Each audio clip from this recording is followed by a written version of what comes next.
দে দে তাড়াতাড়ি খেতে দে। কখন থেকে খাবারের জন্য বসে আছি, তোর আর দেখা নাই ধর। দিচ্ছি দিচ্ছি, তোমায় দেবে তো নাকি? কোন এমন রাজকাজে যাবে শুনি? করো তো ওই ঠিকের কাজ। মুখ সামলে কথা বলবো। ওই ঠিকের কাজ করেই দুবেলা পেট চলছে। পেট যে কেমন চলছে তা তো দেখতেই পাচ্ছি। তাই তো দুবেলা আলু সেদ্ধ ভাত, তা আবার কখনো কখনো সেটাও জোটে না। খেতে দেওয়ার যখন মুরত নেই তখন বিয়ে করেছিলে কেন? তোর বাপ তো আমার অবস্থা দেখিয়ে দিয়েছিল রে বিয়ে। তখন গরিব ছিল, এখনো সেই গরিবই আছে। তুমি সারা জীবন গরিব থাকবে। চারপাশে সবাইকে দেখো কি সুন্দর টাকা কামাচ্ছে। ইনি এসেছেন এক সৎ পুরুষ। দেখ বউ, চালাকি করে কখনো বড় লোক হওয়া যাবে না। আমাদের কপালে যা লেখা আছে তাই হবে। তাছাড়া এখন তো মুরগি আর মুরগির ডিম বিক্রি করে মোটামুটি ভালোই পাচ্ছিস। তা দিয়ে তো দুবেলার খাবারটা হয়ে যায়। আমি তো ঠিকের কাজ করছি, আর কি চাই তোর? শুধু কি দুবেলা খাওয়া পেলে মানুষের সব হয়েছে? সব মানুষের বউয়েরা কেমন দামি দামি শাড়ি গয়না পরে ঘুরে বেড়ায়। আমি সেই এক শাড়ি পরে আজ 2 বছর কাটিয়ে দিলাম। আমি কি তোকে এসব কিনে দিতে চাই না? আমারও তো ইচ্ছে হয় তোকে এসব দিই, কিন্তু টাকা পয়সা যদি না পাই কি করে দেবো বল দেখি। বাদ দাও, তোমাকে বলে কোনো লাভ নেই। চারটি পান্তা এনেছে, খেয়ে নাও। শুধু পান্তা বউ, এর সাথে আর কিছু নেই? এই পান্তাটুকু যে পেয়েছো এটাই অনেক। বাড়িতে চাল ডাল সবই বাড়ন্ত। কবে রাখো বাড়ির কিছু? জানি জানি, কি করব বল। যেটুকু টাকা পাই পুরনো ধার মেটাতেই শেষ হয়ে যায়। কিছু শাকসবজি মশলাপাতি যে নতুন করে আনবো তার জো থাকে না। দোকানদারেরাও ধারে বেশি কিছু দিতে চায় না। নাও এবার খেয়ে আমায় উদ্ধার করো। মেলা কাজ পড়ে আছে। তোমার সাথে সারাদিন বসে থাকলে আমার চলবে না। মুরগিগুলোকে ছাড়তে হবে। দেখবি বউ, একদিন আমরা অনেক বড় লোক হব। তোর জন্য সোনা গয়না সব এনে দেব। ওই দিবা স্বপ্নই দেখতে থাকো তুমি। আমি চললাম, আমার কাজ আছে। তুমি খেয়ে দিয়ে পরে যা পারো করো। কেন যে কেউ বোঝে না? আমি তো যথাসাধ্য চেষ্টা করি। কপালে যদি সুখ না লেখা থাকে আমি কি করব? দেখলি দিদি, দেখলি কিপ্টে বুড়োটার কাণ্ড। আজকেও সেই চারাপোনার ঝোল, পাতলা ডাল আর ভাত দিয়ে খেতে হলো। প্রতিদিন একই খাবার খেতে কারো ভালো লাগে বলো তো? ভেবেছিলাম বড় বাড়িতে বিয়ে হয়েছে, প্রতিদিন মন্ডা মিঠাই খেতে পারবো। আর নিদেন পক্ষে বড় মাছ ও মাংস তো খেতেই পারি। এই কিপ্টের শ্বশুরের পাল্লায় পড়ে সব শেষ হয়ে গেল। মাসে একবার করে মাংস হয়, তাও আবার ভাগে 2 পিস। তাও কি শান্তি করে খেতে পারি নাকি? পুরো রাবণের গোষ্ঠী খেয়ে ওঠে, তারপরে আমরা খাই। ঠিক বলেছো দিদি, এদের জ্বালা জীবনটা পুরো শেষ হয়ে গেল। তার মধ্যে হয়েছে আমাদের বড়দি। নিজে তো কিছু খাবেই না, আর আমাদেরও খেতে দেবে না। সব সময় বলবে বাবা যা করছে তা তো আমাদের ভালোর জন্যই করছে। ছেড়ে তোর কথা, সব ভালো হওয়ার জন্য, বুঝো না? সব বুঝি, বুঝি না আবার। একদিন বাগে পাই না, ঠিক মজা দেখিয়ে দেবো। কিন্তু দিদি, আমার আজকে খুব মাংস ভাত খেতে ইচ্ছে করছে। গরম গরম মাংসের ঝোল দিয়ে সরু চালের ভাত, আহা পুরো স্বর্গ। আমারও খুব ইচ্ছে করছে রে, কিন্তু কি করি বলতো? আমার মাথায় না একটা বুদ্ধি এসেছে। যদি তুমি রাজি থাকো, আজ রাতে এই ব্যবস্থাটা করতে পারি। কি বুদ্ধি? ওই যে গো ভজা আছে না, ভজা, খামারে সেদিন অনেকগুলো মুরগি দেখেছি, বেশ নধর। সেখান থেকে যদি... তুই কি চুরি করার কথা বলছিস নাকি ছোট? এই তো বুদ্ধিমানের মতো নাকি ইশারায় ধরে ফেলেছো। না বাবা, আমি এসবে নেই। বাবা যদি একবার জানতে পারে, ঘাড় ধরে বাড়ি থেকে বের করে দেবে। তুমি যে কেন এত ভয় পাও না দিদি, বুঝি না আমি। বাবাকে সামলানোর দায়িত্ব আমার। তুমি শুধু রাজি কিনা সেটা বলো। সে না হয় রাজি হলাম, কিন্তু রান্না করবি কোথায়? বাড়িতে তো আনা যাবে না। এই সব ব্যবস্থা তুমি আমার উপর ছেড়ে দাও দিদি। আমাদের বাগান বাড়ি তো ফাঁকাই থাকে, ওখানে করে নেব। শুধু আজ রাতে রেডি থেকো। সবাই খেয়ে ঘুমিয়ে পড়লে আমরা দুজন বেরোবো। ঠিক আছে? বড় বৌমা, আরে ও বড় বৌমা, কোথায় গেলে? এই তো বাবা আসছি। বলুন কি বলবেন?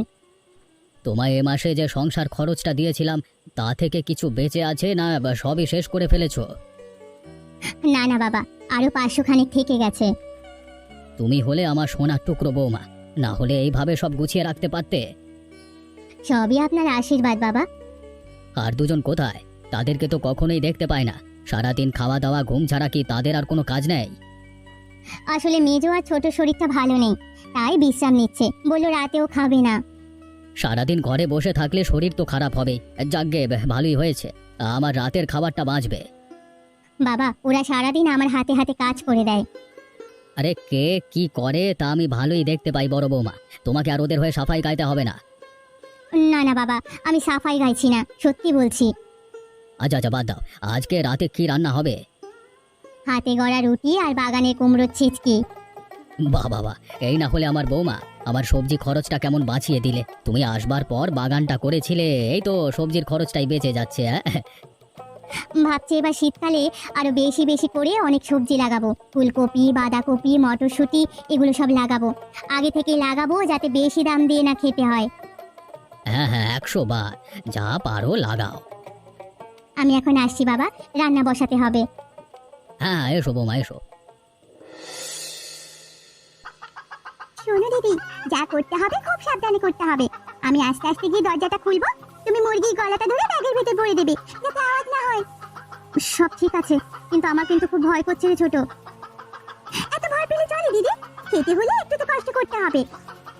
ছোট, আর দেরি করিস না, তাড়াতাড়ি নে, কেউ দেখে ফেলার আগে আমাদের এখান থেকে সরে পড়তে হবে। হ্যাঁ হ্যাঁ দিদি, এই তো তুমি দাঁড়াও আমার পেছনে, আমি আস্তে আস্তে খামারের দরজাটা খুলছি। বেশ বড় সড়ো মুরগি দেখছি। বেশ বড় সড়ো বটে, আজকে যা হবে না দিদি, পুরো জমে যাবে। অনেকদিন পর একটু ভালো করে জমিয়ে খেতে পারবো, কি বলো? এগুলো নিয়ে কি তাহলে এখন বাগান বাড়ির দিকেই যাবি নাকি? হ্যাঁ হ্যাঁ, ওখানেই যাবো, কেউ তো ওখানে থাকে না। আমি ওখানে গিয়ে চুপি চুপি দুপুরবেলা সব জিনিসপত্র রেখে এসেছি। কিন্তু ছোট, দুটো মুরগির মাংস কি আমরা দুজনে এক রাতে খেয়ে নিতে পারবো? তা নিয়ে তুমি চিন্তা করছো কেন দিদি?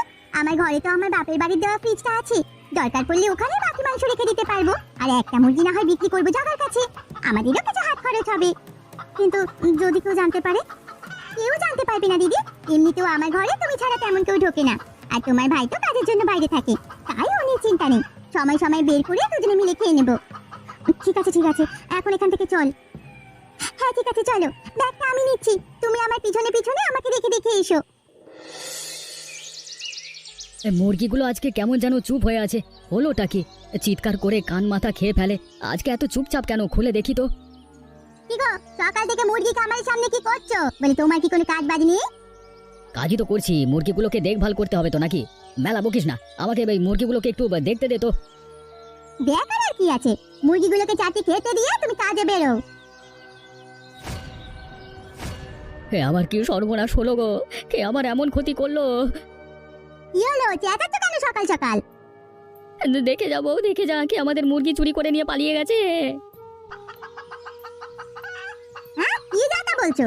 কাল রাতে তো ঘুমানোর আগে ভালো করে খামারের দরজা দিয়ে দিয়েছিলাম, চুরি করে নিয়ে গেলে আমরা কিছু জানতে পারলাম না। আমি কিচ্ছু জানি না রে বউ, সব থেকে বড় দুটো মুরগি নিয়ে পালিয়ে গেছে। আয় আয় গো, কে আমাদের এত বড় সর্বনাশ করলো? গরিব মানুষের পেটে লাথি মেরে কার কি লাভ? মুরগির ডিম আর মুরগি বিক্রি করে যা হোক করে সংসারটা চলছিল, আমার সুখে যে কে নজর দিল কে জানে। মানুষের এত কিসের হিংসে জানি না। যারা এই কাজ করেছে তাদের ভালো হবে না। আমাদের এখন কি হবে রে বউ? ভেবেছিলাম এই দিয়ে সামনের মাসটা চালিয়ে নেব। কালকে ওই বাজারে মাংসর দোকানে কথা বলে এসেছিলাম, বড় দুটো মুরগি এ মাসে বিক্রি করব বলে। এখন কি করব বল দেখি? কি আর করবে, বাড়িতে বসে উতাস করো। যা যাওয়া তা তো চলেই গেছে, এগুলোকে আগলে রাখি, না হলে দেখবো কোন শকুনে নজর পড়েছে আবার। তাই কর, আমিও রাত জেগে পাহারা দেব। মেজো, কই গেলি রে? রান্নাঘরে আসবি? কি ব্যাপার দিদি, এত হাঁকডাক করছো কেন? বাড়িতে ডাকাত পড়েছে নাকি? এভাবে কেন কথা বলছিস? আমি তো শুধু তোকে একটু ডেকেই ছিলাম। ডাকছিলে না চিৎকার করছো সে আমি ভালো করেই জানি। রান্নাঘরে একটু বেশি থাকো বলে কি তুমি কি মনে করো আমরা আর কোনো কাজ করি না? সে কথা আমি কখনোই বলছি না রে, আমি শুধু তোকে ডাকছিলাম একটু মশলা করে দেওয়ার জন্য। কেন দিদি, তুমি একাই মশলা করে রান্না করেছো, আজ হঠাৎ কি হলো তোমার? মশলা করার জন্য আমাকে ডাকতে হলো? আমি একা হাতে সবই করতে পারি মেজো, আসলে আজ বাবার কিছু নিমন্ত্রিত অতিথি আসবেন, তাদের জন্য বাবা অনেক রকমের পদ রান্না করতে বলেছেন, বিশেষ করে দেশি মুরগির ঝোল। তুই তো মশলাটা খুব ভালো করতে পারিস, তাই ভাবলাম আজ যদি তুই করতিস। কোনো প্রয়োজন নেই দিদি, তুমি হলে বাবার একদম সব থেকে ভালো বৌমা। আমরা যতই যাই করি না কেন সব কৃতিত্ব তোমারই হবে, তুমিই করে নাও দিদি। আমি ভাবতে পারিনি তুই এই সাধারণ কথাটা নিয়ে এরকম ঝামেলা করবি, আগে জানলে আমি তোকে ডাকতাম না। ডাকলে কেন শুধু শুধু আমার সময়টা নষ্ট করলে? ভেবেছিলাম মুখের একটু রূপচর্চা করবো, মিছে মিছে তোমার সঙ্গে মুখ লাগিয়ে মেজাজটাই নষ্ট হয়ে গেল। আর ভাল লাগে না।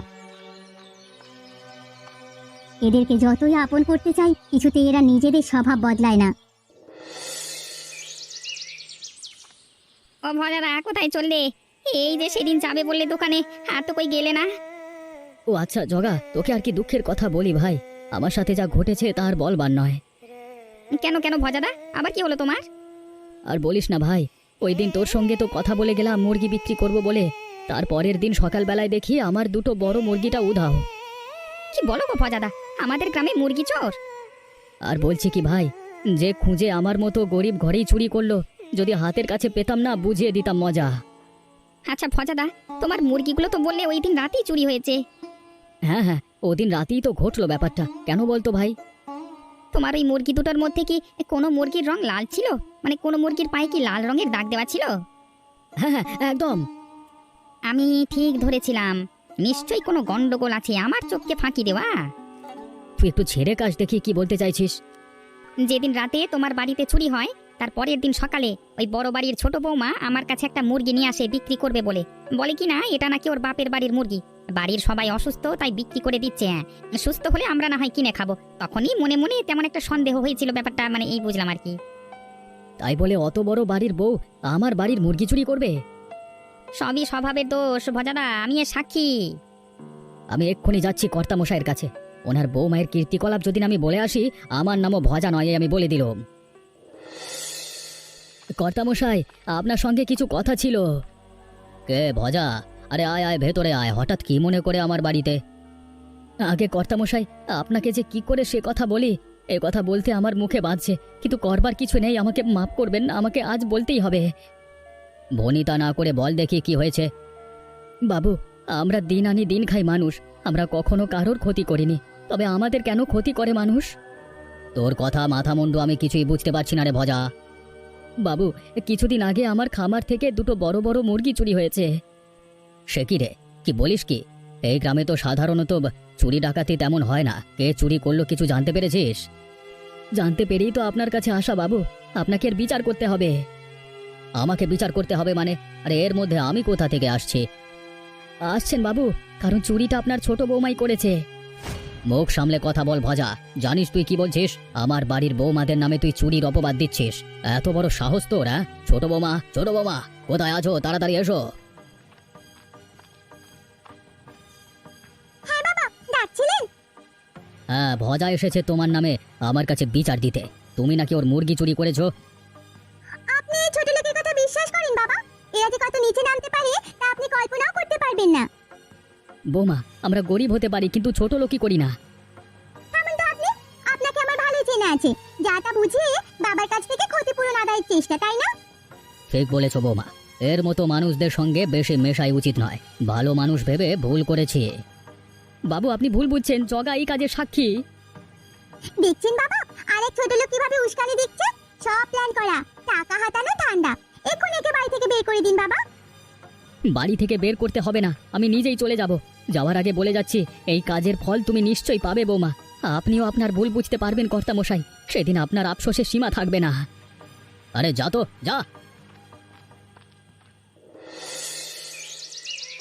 ভাগ্যিস তুই জোর করে বলেছিলি, না হলে তো দুজনেই ফেসে যেতাম রে ছোট। তুমি এত ভয় পাও কেন দিদি? বাবাকে কিভাবে বোঝাতে হয় তা আমি ভালো করেই জানি। বল, যেভাবে লোকটা বাড়ি বয়ে এসেছিল, যদি সত্যি সত্যি বাবা বিশ্বাস করে নিত, তাহলে আর কি হতো? তোমাকে আর আমাকে ঘাট ধরে বাইরে বের করে দিত। এখন বসে বসে বাপের বাড়িতে চোখের জল ফেলতে। মজা করিস না তো ছোট, জানিস তো ভয় আমার হাত পা ঠান্ডা হয়ে গেছিল।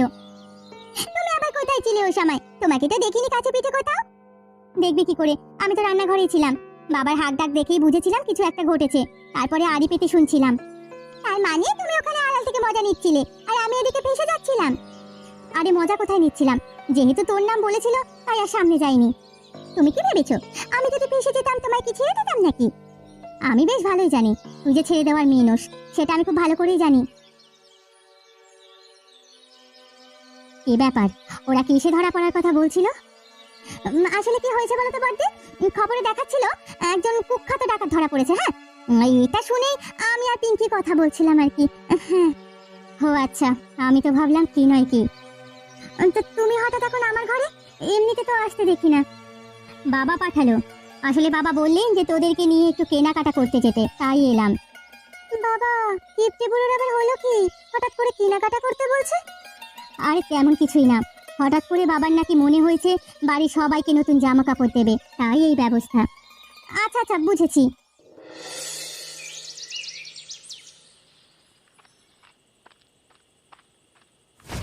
ও মা, মানুষটার আবার কি হলো?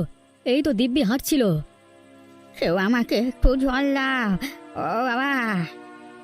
জল চাইছে তো, এখন কোথায় জল পাই? ওই তো একটা টিউবওয়েল দেখতে পাচ্ছি, ওখান থেকেই আনি। বাঁচাও, কেউ আমাকে বাঁচাও। এই নিন বাবু, এই নিন, এই জলটুকু মুখে দিন, ভালো লাগবে। তা বাবা তুমি কে?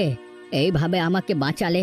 তুমি না থাকলে তো আজকে এই রাস্তায় হয়তো মরে পড়ে থাকতাম। আমি ভজা, এই গ্রামেই আমার বাড়ি। আপনি যাচ্ছেন কোথায়? আমি হলাম প্রতাপ চৌধুরী, এই গ্রামে আমার মেয়ের বাড়ি। আসলে আমি প্রতিবার গাড়ি করেই আসি, এইবারে ইচ্ছে করেই পায়ে হেঁটে আসলাম। কিন্তু কি বলো তো বাবা, বয়স হয়েছে তো, শরীর তাই আর ধকল নিতে পারে না। আচ্ছা চলুন চলুন, আপনি কোথায় যাবেন বলুন, আমি পৌঁছে দিচ্ছি। না বাবা, তার আর প্রয়োজন নাই, আমি একা একা চলে যেতে পারবো। না বাবু, আপনি চলুন, আমি পৌঁছে দিচ্ছি। কোনো কাজবাজ নাই, বেকার মানুষ, আপনার উপকারে লাগলে ভালোই লাগবে। তুমি কিছু কাজবাজ করো না? আর আমার মতো মানুষকে কাজ কে দেবে? ওই একটু ঠিকের কাজ হয়, কোনো মতে আমার আর আমার বউয়ের পেট চলে। আমি যদি কাজ দিই কাজ করবে? আপনি আমাকে কাজ দেবেন বাবু, সত্যি বলছেন? তোমাকে আমার খুব ভালো লেগেছে। আমার হোটেলে একজন বিশ্বস্ত কেয়ারটেকারের কাজ চাই, মাইনে ভালোই পাবে। আমার টাকার কোনো অভাব নেই, শুধু আমার বিশ্বাসটা আর ভরসাটুকু বজায় রাখতে পারলেই হলো। পারবো বাবু, কত মাইনে পাবো যদি বলতেন? ধরে রাখো মাসে 30,000, চলবে তোমার? চলবে কি বলছেন বাবু, দৌড়াবে। এখন বলুন, আপনাকে পৌঁছে দিয়ে আসি। হ্যাঁ চলো চলো, কালকে সকাল ঠিক 10টায় আমি যে ঠিকানা দিচ্ছি চলে এসো। কালকে থেকেই তোমার কাজটা শুরু হবে। কি গো, আজ তোমার বেশ খুশি খুশি লাগছে? খুশি লাগবে না? কালকে যে মাইনেটা পেয়েছি পাক্কা 30,000 টাকা। হ্যাঁ কি বলো গো, আমি বিশ্বাসই করতে পারছি না। সত্যি তুমি 30,000 টাকা মাইনে পেয়েছো? তবে আর বলছি কি রে, সেদিন যদি ওনার সাথে দেখা না হতো না, তাহলে আজ এই সুখের মুখ দেখতে পেতাম না। সত্যি গো, এতদিনের কষ্ট যেন সার্থক হয়েছে। কিছু টাকা দিয়ে ভাবছি আর কিছু মুরগি কিনবো, যেগুলো ছিল সেগুলো তো বড় হয়েছে। আরো যদি কিছু ছোট ছোট মুরগি আনি, তাহলে তাদের দেখভাল করতে পারবো। বড় হলে ভালো দামে বিক্রি করে দেবো, কি বলো? এ তো খুব ভালো কথা। চাকরির পাশাপাশি এটাও আমাদের একটা ভালো ব্যবসা হবে। তুই যদি পারিস, আমার কোনো অসুবিধা নেই। পারবো পারবো, বলছিলাম পাড়া সবাই বলছিল তুমি চাকরি পেয়েছো তাই খাওয়াতে হবে। জানোই তো আমাদের প্রায় সবারই দিন আনি দিন খাই অবস্থা। চাকরির কথা শুনিয়ে সবাই বেশ খুশি হয়েছিল, তাই ভাবছিলাম এই প্রথম মাইনেটা দিয়ে যদি একটু পিকনিকের ব্যবস্থা করা যায়, সবাই খুশি হবে, আমরা খুশি হব। তা তো করাই যায়, শুধু পারা কেন, এই গ্রামের সবাইকেই আমি নেমন্তন্ন করব। এতজনের খাবার তুমি খাওয়াতে পারবে? আরে হ্যাঁ পারবো, কিছু না পারি মাংসের ঝোল ভাত দিয়ে তো খাওয়াতে পারবো। এত মাংস পাবো কোথায়? ঘরে যে মোরগগুলো আছে ওগুলো তো অনেক বড়ই হয়ে গেছে, আর বাকিটা আমার বন্ধু জগার দোকান থেকে নিয়ে নেব। জগাকে বলবো আমার বাড়িতে পিকনিকের জন্য মুরগি লাগবে, আর টাকাও আস্তে আস্তে দিয়ে দেবো, সমস্যা হবে না। তাহলে আমি সবাইকে গিয়ে নেমন্তন্ন করে আসবো। হ্যাঁ হ্যাঁ, তুই এক্ষুনি যা, সবাইকে নেমন্তন্ন করে আয়। একটা কথা কান দিয়ে শোন, কর্তামশাইদের কিন্তু নেমন্তন্ন করবি না। কেন কেন কেন? নিজেরা অন্যায় করে চুরি করে যারা আমাদের ছোট লোক বলে, সেই বড় লোকদের আমাদের পিকনিকে থাকবার কোনো প্রয়োজন নেই। আমার পিকনিকে কেবল তারাই থাকবে যারা আমাদের ভালোবাসে। বেশ ঠিক আছে, আমি তাহলে সবাইকে বলে আসছি কাল সন্ধেবেলা আমাদের বাড়িতে মাংসের ঝোলের পিকনিক, সবাই যেন আসে। হ্যাঁ হ্যাঁ নিশ্চয়ই, এক্ষুনি যা।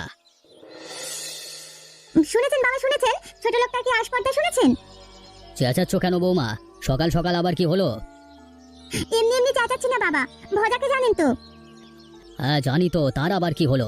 কদিন আগে একটা মিথ্যে কথা বলে টাকা হাতাতে এসেছিল, আজকে আবার কি হলো? আজ আরো বড় কাণ্ড হয়েছে বাবা, ও নাকি চাকরি পেয়েছে বিশাল মাইনের। ওটা তো একটা আকাট মূর্খ, আবার কি চাকরি দিল? এইসব জানি না বাবা, কিন্তু আসল কথা হচ্ছে ও নাকি আজকে রাতে গ্রামে মাংসের ঝোলে পিকনিক করছে সবাইকে নিয়ে। সবার নেমন্তন্ন, শুধু আমাদের ছাড়া।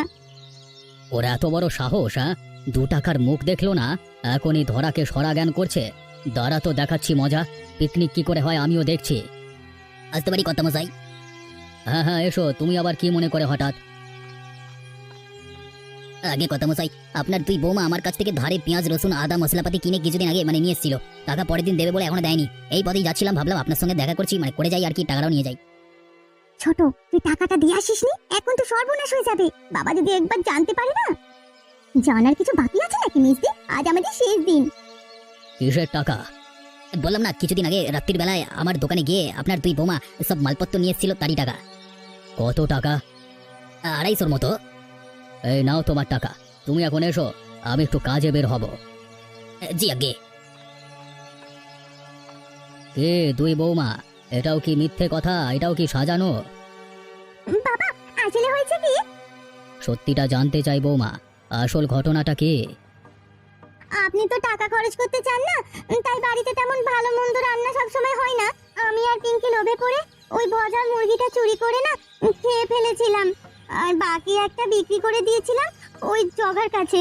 আপনি রাগারাগি করবেন বলে আমরা বলার সাহস পাইনি বাবা, আমাদের ক্ষমা করে দিন। তোমরা তো ক্ষমার অযোগ্য। আমার বৌমা হয়ে কি করে তোমরা এই কাজ করলে? যার কাছে অন্যায় করেছো তার কাছেই ক্ষমা চাইবে তোমরা। এই হলো তোমাদের শাস্তি। ভজা বাবা, এদিকে আয়, এদিকে আয়, তোর সাথে আমার কিছু কথা আছে। সে কি কর্তামশাই, আপনাদের মতো বড় লোকেরা আমার মতো ছোট লোকেদের বাড়িতে, তাছাড়া আমি তো আমাদের পিকনিকে আপনাকে নেমন্তন্ন করিনি। আমাকে ক্ষমা করে দে, বুঝতে পারছি তোর রাগটা কোথায়। আমি সব সত্যি জানতে পেরেছি রে। আপনাকে ক্ষমা করবার আমি কে কর্তামশাই? গরিব মানুষ বলে যে যখন যেভাবে পারে আমাদের অপমান করে, আমাদের তো বলবার কিছুই থাকে না। রাগ করিস না বাপ, আজকে সবার সামনে আমার দুই বৌমা তোর কাছে ক্ষমা চাইবে। না না বাবু, তার কোনো দরকার নেই। আপনি আপনার ভুল বুঝতে পেরেছেন, এতেই আমি খুশি। আমাদের ক্ষমা করে দাও, তুমি না ক্ষমা করলে বাবা আমাদের বাড়িতে তুলবে না। আমাদের মাফ করে দাও, আমাদের খুব ভুল হয়ে গেছে। আসলে লোভে পড়ে আমরা এটা করে ফেলেছি, কখনো এমনটা হবে না। বেশ, মাফ করলাম, কিন্তু তোমাদের আজকে আমার এই মাংসের ঝোলের পিকনিকে যোগদান করতে হবে। তোদের ইচ্ছে পূরণ হবে। কবজি ডুবিয়ে মাংসের ঝোলের পিকনিক খেয়ে যাব আমি। আমাদের মধ্যেকার সব রাগ বিবাদ সব মিটে গেল, হয়তো শুধু এই পিকনিকটার জন্য। আজকে থেকে কখনো বাইরেরটা দেখে বিচার করবেন না বাবু। আমি আজকে যে শিক্ষা পেলাম তা আমি কখনো ভুলবো না। এবার খেতে দিবি চল, খুব খিদে পেয়ে গেছে, যা সুগন্ধ বের হচ্ছে না।